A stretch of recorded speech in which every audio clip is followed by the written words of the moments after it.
l'UFC 291 qui a eu lieu cette nuit, donc samedi, à Salt Lake City. Un événement incroyable qui s'est vu plein de surprises.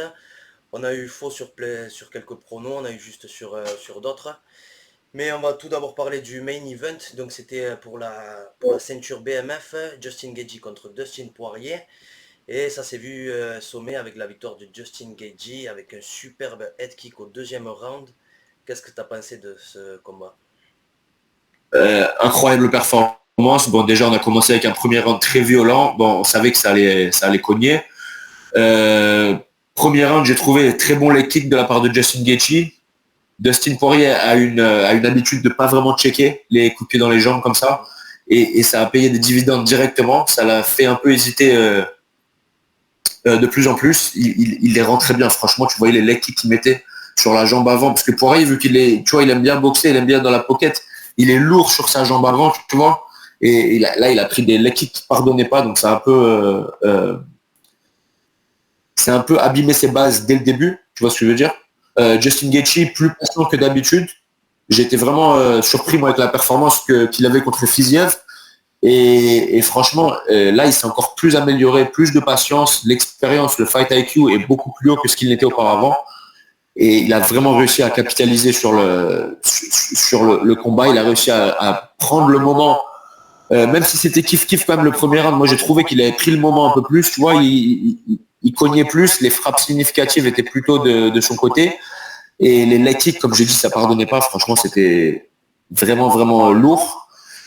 Ça part au deuxième round, on s'attend à un combat très actif encore une fois comme ça, on s'attend à beaucoup d'actions parce qu'on sait déjà quand même que c'est souvent les combats de Dustin Poirier, ça va loin, ça va troisième, quatrième, il y a beaucoup de décisions aussi, tu vois, donc on s'attend, moi en tout cas de mon côté, je m'attendais à un combat beaucoup plus long que ça.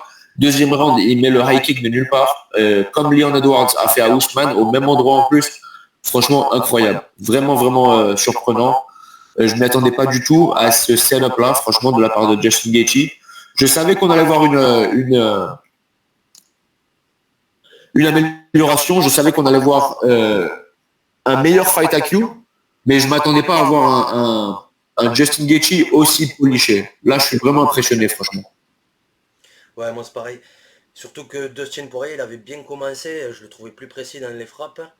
Et ouais, je m'attendais pas du tout à ça, surtout aussi vite quoi. On n'a pas l'habitude de voir Dustin se faire finir au deuxième. Donc ouais, surprenant et bravo à Justin Gaethje. Ouais, Et il est tombé sec au milieu. Ouais, il y avait pas de discussion possible ouais, de la façon dont il est tombé, les bras ouverts. On peut rien dire. Et bon respect à la fin, ils se sont fait des câlins, tu voyais Dustin, il a dit, ah, tu m'as eu. Nice Et shot, ouais, nice franchement, shot. belle performance, pas plus à dire, quoi, parce que ça a été assez court. Mais vraiment, enfin moi, ce que j'en ai retenu, c'est les gros leg kicks de Justin Gaethje, beaucoup plus de patience et le fight IQ, quoi. Le fight IQ en général, vraiment une belle amélioration et j'ai bien envie de voir ce qu'il fasse contre Islam. J'ai bien envie de voir Ouais, moi ce aussi. qu'il arrive à faire.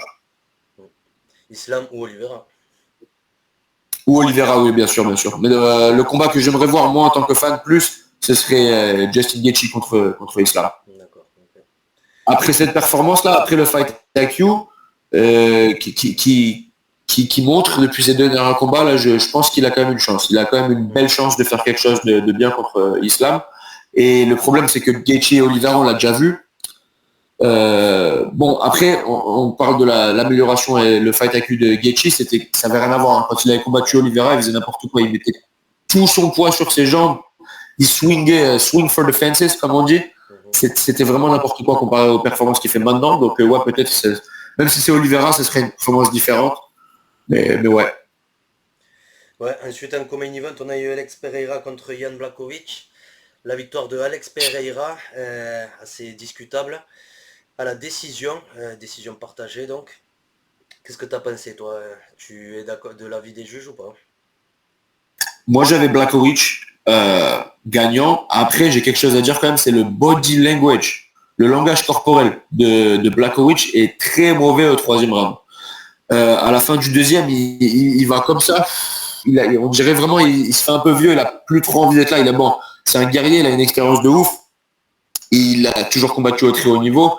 Je dis pas qu'il abandonne ou quoi que ce soit, je dis pas ça du tout, mais je dis juste que le langage corporel, c'est pas ça à la fin du round. On a vu également contre Nkolaev, c'était très limite le langage corporel. Et je pense que ça a pu un peu jouer avec les juges. Hein, parce qu'il avait l'air vraiment, même si au troisième, il a mis plus de frappes significatives, et pour moi, il avait les meilleures actions. C'était vraiment le langage corporel qu'il avait contre la cage. Et il se couvrait beaucoup. Il mordait sur toutes les feintes. Tu vois, je sais pas ce que toi t'en as pensé, mais Ouais, c'est pareil, je l'ai trouvé plus intelligent dans le combat. Mais c'est vrai qu'à la fin, Alex Pereira, ouais, c'était plus le prédateur que Blachowicz, ouais, c'est ça ça. donnait ça donnait cette impression. Mais franchement, le gameplay, il a été bon quand même. Ouais, le premier round, c'est indiscutable. Pour moi, il le prend. Oui, oui. Le deuxième, ouais, c'est ça, il est allé chercher un peu plus le striking. Et je sais pas si c'est ça il a pris un mauvais coup et derrière, il était craintif. Mais pareil, Alex Pereira qui était pas au top de sa forme hein, non plus. C'était pas déjà au sol, ça bégayait énormément. Ça regardait son coin, voire demander les conseils. T'as vu, il demandait quoi faire quand il était par terre. C'est pareil, je l'ai pas trouvé très convaincant debout. Donc ouais, la décision des juges m'a surpris. Mais c'est vrai que ouais, c'est sur le troisième round et la fin du deuxième, ouais, enfin ouais non, le début, moitié du deuxième, qu'on le voit beaucoup reculer à Blachowicz. C'est Et c'est ça. peut-être Ouais, pour c'est ça, ça. mais ouais, c'est compliqué ouais, comme décision. Limite, on aurait pu mettre un draw, tu vois, sur ce match, je pense. Et là, Dana White, il aurait Ouais, là, pété les plombs, gros. il aurait S'il pas a mis le kiffé. deuxième ordre d'affilée, il aurait. J'ai même pas envie de. C'est vrai qu'en plus, ça aurait pu être un draw. Ça aurait pu être un draw. Et même si son combat d'avant, c'était une polémique, pour moi, il n'y avait pas de polémique. Pour moi, c'était un draw. C'était une égalité, le combat d'avant. Ça, pour moi, je suis d'accord avec toi. Il y avait un bel argument pour faire un draw également. Premier round, moi, j'aurais pu donner 18. Même s'il n'y avait pas tant de damage que ça, il y avait beaucoup de tentatives de soumission. Je sais qu'il lui en a compté que deux ou trois. Mais bon, il y avait quand même, c'était quand même long. Il y avait beaucoup de contrôle. C'était à ça. Après, je sais que dans les tentatives de soumission, bon, tant que tu as une tentative, ça change pas tant que tu la finis pas. Mais quand même, j'ai trouvé vraiment le premier round vraiment dominant, le deuxième round qui perd, et le troisième round kiff, et c'est que sur le langage corporel que pour moi il perd Blachowicz. Je pense que tu vois, s'il regarde le combat de l'extérieur, il va être frustré avec son langage corporel. Il va être frustré avec son manque d'action par moment également. Parce que la vérité, il gagnait, gros. Il gagnait. Contre un Kalaev aussi, il gagnait. Les trois premiers rounds, il gagnait. Et c'est beaucoup moins serré que ce qu'il le pense dans sa tête, tu vois. Donc, franchement, ça, c'est un autre combat où il va être frustré. C'est dommage. C'est dommage. Mais bon, Alex Pereira, ça montre quand même une belle évolution, une belle défense de grappling. Il a même essayé de tenter la guillotine au début. C'était pas si serré que les commentateurs laissaient entendre, mais quand même, c'était là, quoi. C'était là. Donc, ouais, je suis quand même impressionné par l'évolution de Alex Pereira. Et c'est une masse à 205 ans. Ouais, ouais, ouais. Attention. Mm. Juste avant, il y a eu la victoire de Derrick Lewis, hein, on en avait parlé, underdog, mais jamais l'intérêt celui-là. Il est toujours prêt à nous surprendre. Et là, il est rentré direct avec un Incroyable. flying knee. Et il a fini en grand impound. Impressionnant, hein, Derrick Lewis. Ah, vraiment impressionnant. Est-ce que tu as regardé le combat avec le son? Ouais, ouais, ouais. La foule, la foule, elle a pété les plombs. Est-ce qu'il a fait avec son Ouais, il a short? Il levé son enlève son short. short, Ouais, la danse. Il a tout niqué. Franchement, j'étais content pour lui. Après 3 défaites d'affilée, 3 sales défaites en plus. ouais, Ça fait vraiment plaisir de le revoir back on track. 39 ans, il est toujours là. Il a mis le record de KO à l'UFC, 14 KO. ah, c'est Il vrai, était en plus. taille avec Matt Brown. Ouais, il était taille avec Matt Brown, mais là, il revient 14 KO, frère, à l'UFC. Ouais. Attention, Black Beast. Un 9 Et KO, ouais. ouais, impressionnant.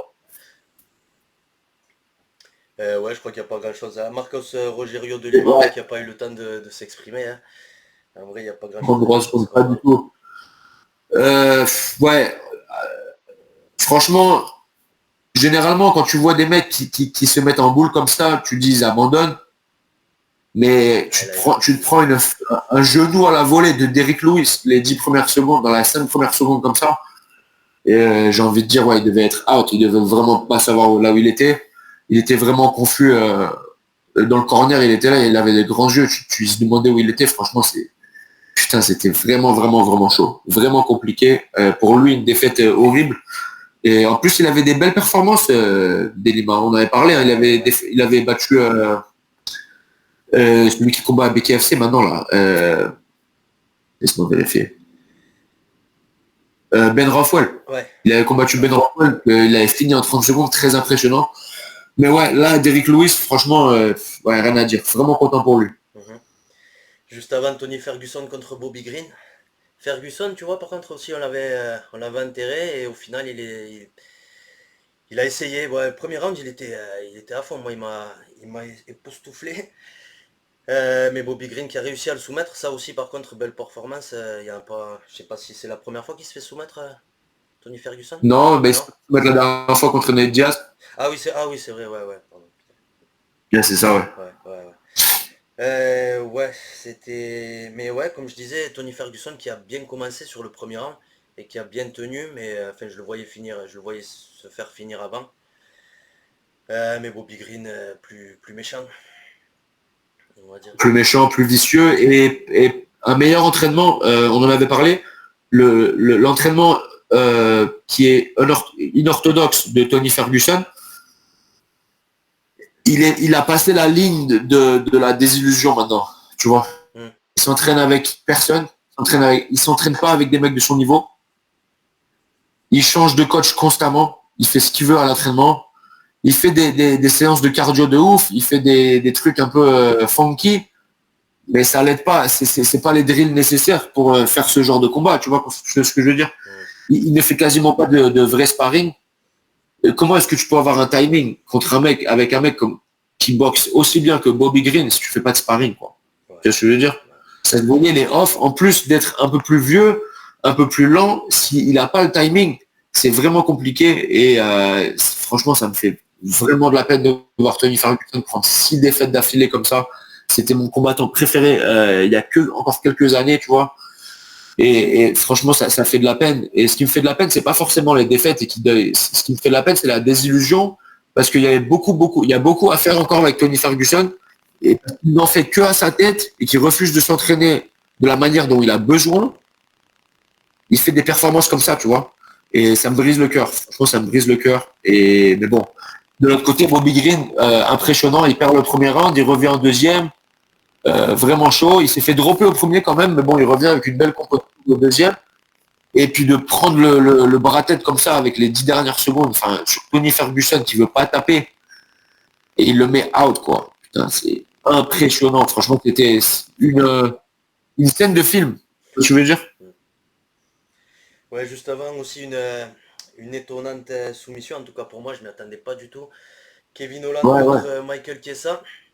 Là aussi, là, tu mettais les deux soumissions avec Bobby Green et Kevin Holland, niveau Paris, t'étais riche. C'était, je crois, Ouais, ouais, ouais, ouais. plus 900, je crois, la soumission de Bobby Green et plus 450 celle de Kevin Holland. J'aurais dû mettre la maison, gros. Mais ouais, contre Michael Chiesa, je m'y attendais pas du tout. T'avais eu raison hein, sur les pronos, sur l'ancienne vidéo. Il arrivait même pas à le takedown, quoi, Chiesa. Une belle défense de takedown et sur les coups, il faisait mal. Ça s'est vu direct que Kevin Holland avait le dessus, quoi. Qui est ça? Pas plus assez méchant, j'ai l'impression. Timing vraiment off, un peu similaire à Tony Ferguson. Après, je sais que Chiesa, il s'est bien entraîné pour ce camp parce que j'ai des amis qui ont fait le camp avec lui et je l'ai vu s'entraîner plusieurs fois au PI, etc. Je sais qu'il s'entraînait dur pour ce combat, mais le timing n'était pas là. La force physique n'était pas là. Alors que Kevin Holland, c'est pas forcément le plus corporel et le plus imposant physiquement. Il était vraiment au-dessus niveau physicalité quand même, j'avais l'impression. Et ça fait quand même la troisième, il me semble, troisième ou quatrième défaite par Dark Choke de Michael Chiesa. Donc Kevin Holland quand même qui reste une ceinture noire de Travis Luther au Texas. Très bon coach du sol. Et là, il a encore démontré qu'il est là, Kevin Holland, qui est vraiment diversifié, un peu plus patient encore, un peu comme Justin Gaethje, je ferai le même compliment, beaucoup plus patient, et même si c'était un combat en premier round, mais plus intelligent, un meilleur fight IQ, et il a que 30 ans. Hein. On oublie que Kevin Holland n'a que 30 ans, il est même pas encore dans sa prime. Michael Chiesa qui essayait d'enlever les gants à la fin. Après, j'ai vu Kevin Holland qui lui dit direct, il ne faut pas t'arrêter tout, t'es encore bon. Il faut juste que tu travailles tout. Je sais pas ce que Michael Chiesa va faire. Ça fait 3 défaites d'affilée. Là, il avait un layoff de 2 ans, presque 2 ans. Donc, il revient sur une 3e défaite. 3 de ces défaites, dont 2 sont par Darth Choke. Très bien, ben, je crois que c'est tout pour cet épisode. On a tout bien résumé. Merci de nous avoir regardés. N'hésitez pas, on continue à s'améliorer les gars. Désolé, la qualité visuelle, c'est pas encore ça, mais on va essayer de faire au mieux dans les jours qui viennent. Et voilà, merci du soutien, merci à ceux qui sont déjà abonnés. Abonnez-vous si ce n'est pas encore fait. Portez-vous bien et à la prochaine.